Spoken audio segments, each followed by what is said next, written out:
Howdy howdy y'all, welcome back to Rundown Ranch. Due to a backlog of videos and a bunch of personal problems, I haven't been able to record for roundabouts a month. So first off, this happened. And also, this happened.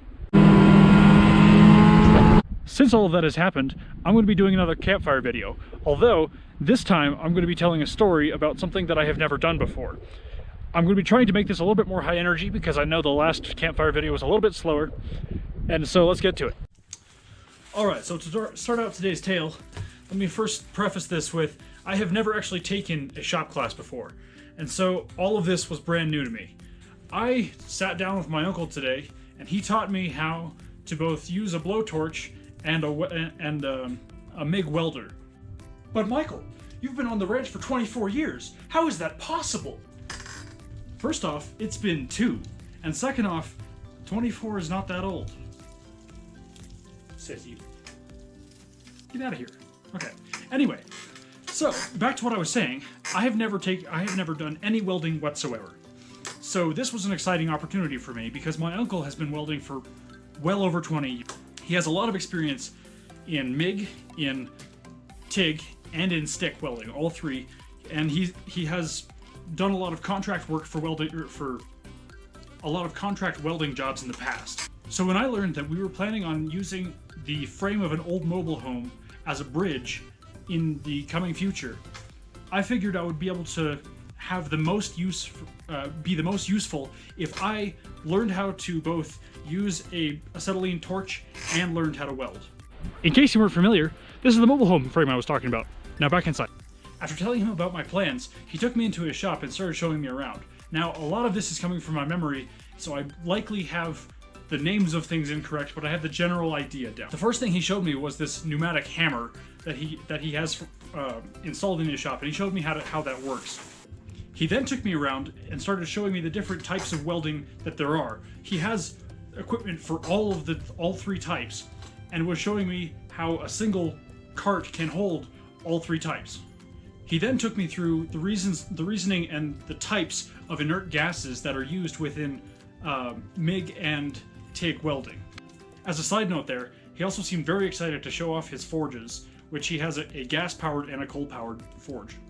After suiting up in welding leathers, he and I got ready to start welding, but he asked me first if I had ever used an acetylene torch, and I told him no. You never used an acetylene torch before? What good are you? I thought I told you to get out of here. In any case, my uncle asks me, have you ever used an acetylene torch before? And I told him no. So he gets all of that out and starts to explain to me the entire system of the acetylene torch. He goes through from tank to nozzle, all the way through, explaining the gauges and how to not blow yourself up. I want to see that. In any case, he shows me how to use the gauges to determine how not to blow yourself up, and then works his way up to the handle, where he shows me that you keep the oxygen on the entire time on the base of the handle, and then allow yourself to just turn on the acetylene a little bit, and then light it. And then from there you can adjust the oxygen as well to get it, and you go back and forth a little bit until you get it down to a very, very fine blue cone that you can use to cut.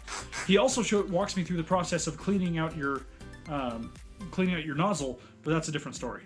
He then walked me through the cutting process, turning it on and moving along with it in a straight line to ensure that you cut nicely. And I have to say, it is it is a very, very satisfying feeling when you cut all the way through a piece of iron like that. Then it was time to move on to actually welding. So we moved over to the other desk, and he got out all of the supplies we needed for MIG-type welding. I still had on the welding apron from earlier, and then he gave me a face mask that allowed it to self-darken once it sensed a bright light like that.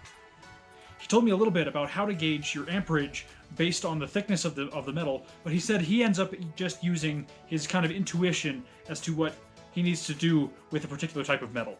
One of the tips he told me was that you always want to err on the side of higher current and faster flow rate. You can adjust it as you go, but you always want to make sure that you are on the higher side rather than leaving your pockmark behind. He then walked me down the process of laying down a bead and following the puddle as you go along welding. When it was finally time for me to actually weld, I laid down a very nice inch-long bead, and he took a look at it and told me I did a really good job, but I was taking a little bit too long, so my puddle was bigger than it should have been. He also told me a lot of other general information about his shop that will come in useful down the road. I know it's not the most exciting story, but it's a lot of fun to do, and my uncle is an outstanding teacher. And that's it? Not much happened at all. Fine. Stay in the video if you want to. Whatever. It's over now, basically, anyway. In any case, I'm looking forward to working with my uncle a lot more, coming to his shop about once a month to be able to practice this skill, so that in the summer, I'll be able to show it off to you guys. And awkward transition. The guy you saw at the beginning of this video, his name is Eric. He's a very good friend of mine, and you're probably going to be seeing a lot more of him, especially during the summer, because he said he's alright with being on camera. Thanks to all that burning I've been doing, I'm basically out of cardboard from the boxes we've been piling up. There's a lot more in this house to burn, but it's a good start to get going. Anyway, thank you for watching Rundown Ranch.